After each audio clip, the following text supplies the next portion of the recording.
Pessoal, sejam todos muito bem-vindos e bem-vindas à nossa aulinha de hoje.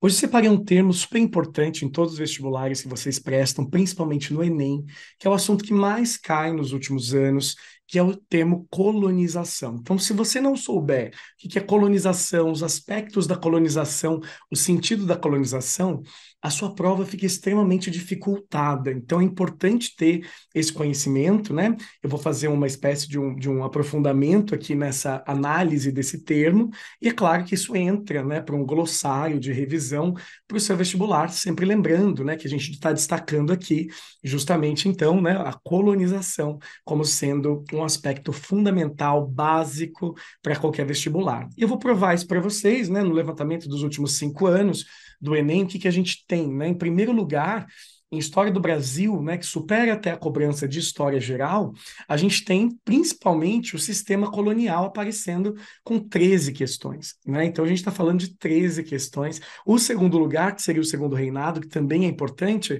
6 questões. E o terceiro lugar, a República Oligárquica, aparece aí com 5 questões. Então é importante lembrar, né, que esse primeiro lugar, o sistema colonial, a colonização, entender a lógica da colonização, é super importante para os vestibulares de vocês. Então, eu queria começar, né, mostrando essa importância, mostrando o porquê essa escolha, e partir agora, né, para a gente pensar um pouquinho sobre algumas questões também de história geral, né? O mundo moderno cai bastante, então, toda vez que a gente fala de revisão, toda vez que a gente olha algumas dicas de vestibular, a gente sempre fala, ó, na história do Brasil, colonização é o mais importante. Na história geral, né, a gente tem o mundo moderno.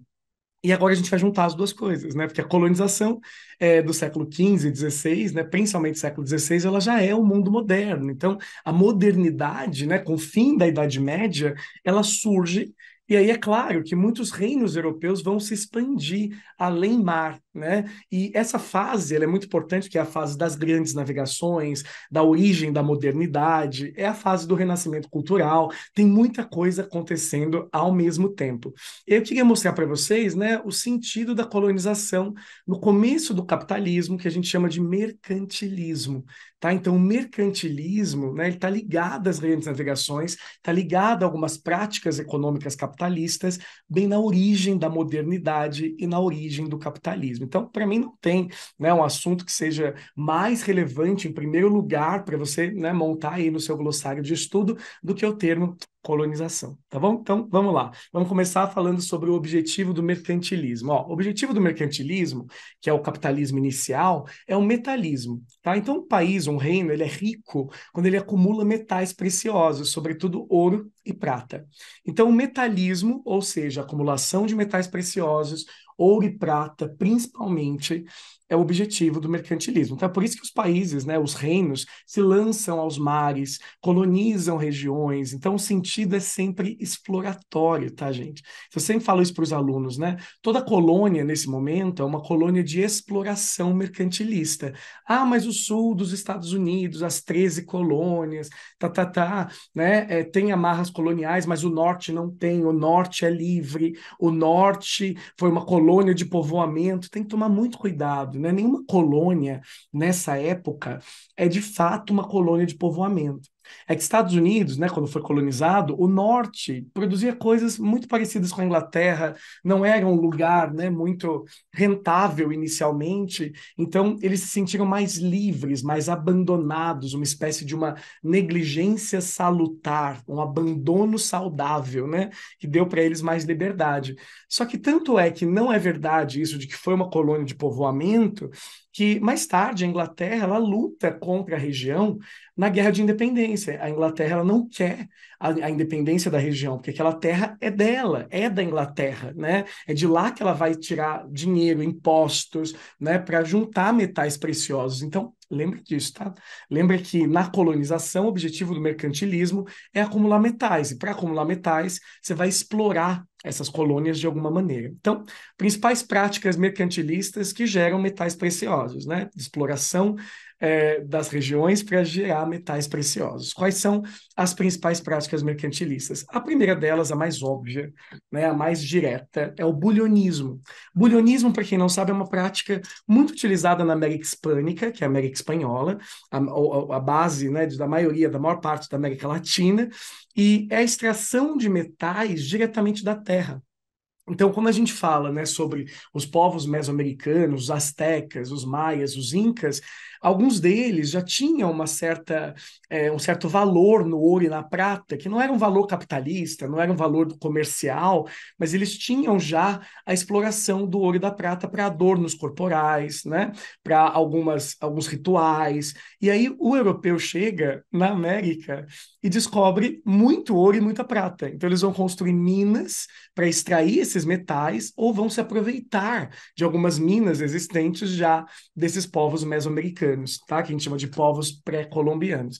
E aí é interessante porque nem todo território, gente, conseguiu ter essa mesma sorte, tá? Então nem todo território consegue extrair ouro e prata diretamente da terra, porque muitos lugares, né, ouro e prata não é disponível dessa maneira. Então, por exemplo, existe uma outra forma de você acumular metais preciosos se você não tem ouro e prata diretamente da terra, criando uma balança comercial favorável, vendendo mais e mais caro e comprando menos e mais barato. E ao poupar essa diferença, né, que você vai enriquecer ao longo disso, você está fazendo uma balança comercial. Imagina uma balança, ela está favorável a você, porque você não gastou tanto, você economizou e você vendeu bastante. Então está entrando dinheiro e saindo menos. Então a balança comercial está favorável para você, mas ela está desfavorável para alguém, né? Que no caso geralmente é uma colônia, um país que você explora, entende? Então ela está favorável para você que vai acumular ouro e prata. Quem faz muito isso ao longo da história ocidental é a Inglaterra. A Inglaterra tem esse viés comercial, a Inglaterra comercializa com Portugal desde o século XIII, né? Então a Inglaterra ela tem um aspecto bastante comercial e ela é o principal exemplo que conseguiu gerar ao longo da história balança comercial favorável. Foi com esse ouro e essa prata que a Inglaterra acumulou a partir de suas redes de comércio que ela financiou a Revolução Industrial. Então, sim, tem muito do ouro do Brasil, do ouro de Minas, né, que Portugal usava para pagar o comércio com a Inglaterra, que foi empregado nas indústrias inglesas. Então tá tudo meio que conectado, tá vendo? A terceira prática é uma prática, né, onde a gente coloca a França em primeiro lugar. A França, através do ministro chamado Colbert instituiu o colbertismo, né, uma série de medidas para tentar melhorar a economia francesa, e uma delas foi o protecionismo. Ó, protecionismo, proteção. Você vai proteger o seu território de alguma coisa. Do que? Né? Da saída de ouro e prata. Então, para evitar gastos no exterior, eles vão aumentar as taxas alfandegárias, que são os impostos de importação. Então, o produto do exterior até chega na França, mas ele é muito caro, ele é 5 vezes, 10 vezes mais caro, entende? Do que o produto local. Aí as pessoas vão comprar por necessidade o produto local, que às vezes não é tão bom, às vezes não é um produto tão desenvolvido, com tanta tecnologia, mas o dinheiro vai girar dentro do país, dentro do reino. O dinheiro vai ficar ali, ele não vai para fora, a gente não vai ter a famosa evasão, né, das divisas, a evasão do dinheiro, a gente vai ter o dinheiro circulando aqui dentro, isso fortalece a economia. Então, é uma espécie de boicote ao produto do exterior através de um aumento de uma tarifa alfandegária, protegendo a economia do seu país. Com o tempo, você vai ter capital disponível para investir em indústria, para investir em novos negócios, tá? É uma medida bem inteligente, que foi muito utilizada, né, pelo mercantilismo, e o mercantilismo lembra disso sempre, né? Uma das características dele é a intervenção do Estado na economia. Então, o Estado ele vai ser um Estado interventor, ele vai falar, ó, vamos colonizar ali, vamos fazer tal comércio, vamos aumentar taxas alfandegárias. Hoje, num viés mais liberal, a gente tem muitas práticas que seriam antimercantilistas, né? Livre comércio, mercantilismo não é livre comércio, o mercantilismo é quem controla tudo é a coroa, né? Então, a gente tem os reinos controlando a economia, beleza? Bem interventor, né? Bem intervenção. E a última, e a mais importante para a gente aqui, é aquela que a gente perde um tempinho para explicar, que é o colonialismo, né? Que está no nosso glossário, colonização, né? A letra C de colonização.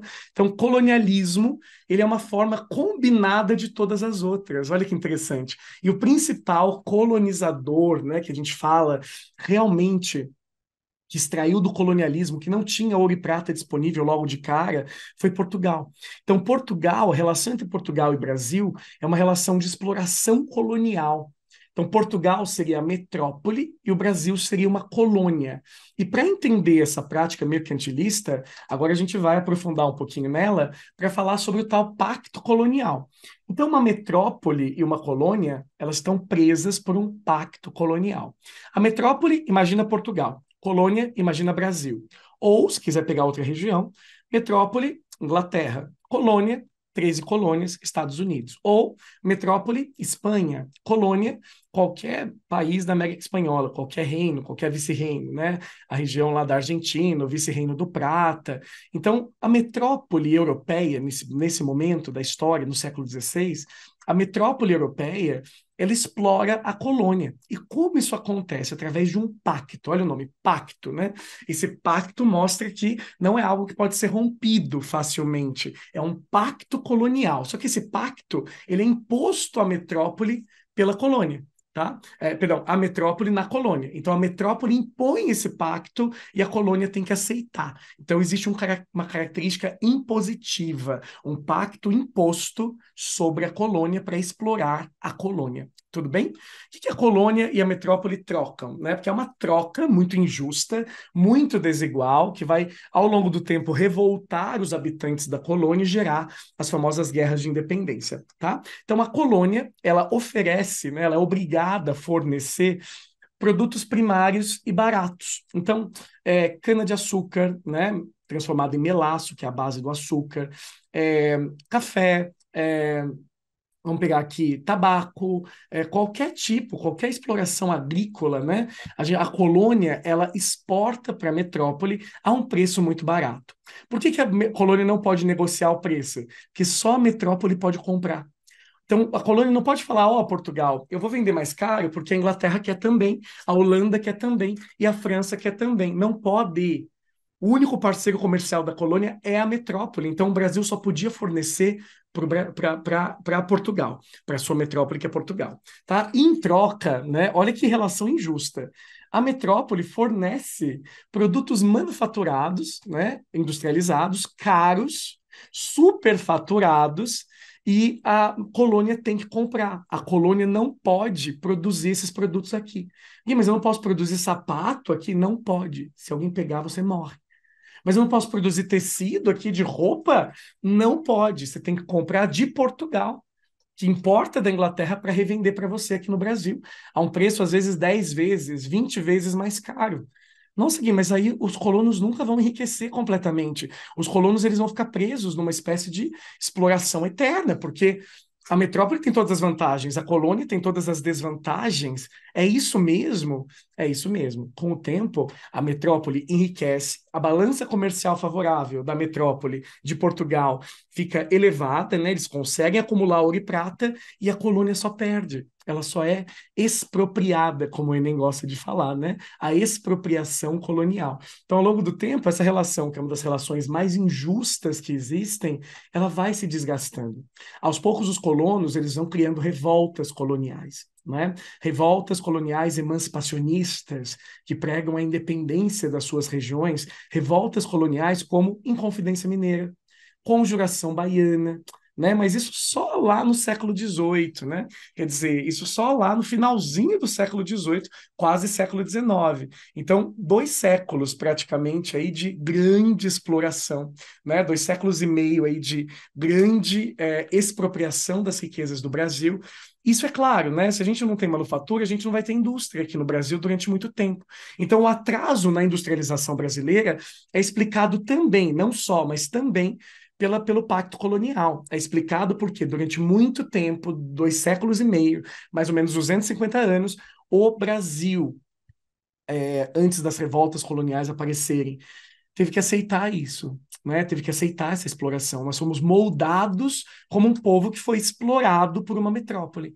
E isso, obviamente, gera uma série, né, de problemas no nosso desenvolvimento econômico, político, que a gente lida com esses problemas até os dias de hoje. Quem fala muito disso, desses efeitos, é o sociólogo, né, chamado Sérgio Buarque de Holanda, no seu livro Raízes do Brasil. Se hoje a gente colhe os frutos, né, de uma árvore chamada Brasil, as raízes que geram esses frutos são o nosso passado. As raízes, então, né, é o período colonial brasileiro. É de lá que ele tira muitas análises interessantes que mostram para a gente, né, claramente, o quanto a colonização, que é a nossa palavrinha principal aqui de hoje, que cai muito no Enem, né? Tudo isso que eu citei, como a colonização, ela é determinante em muitos aspectos na nossa vivência como brasileiros. Beleza? Espero que vocês tenham gostado. Beijão no coração de vocês e até o nosso próximo encontro. Tchau, tchau.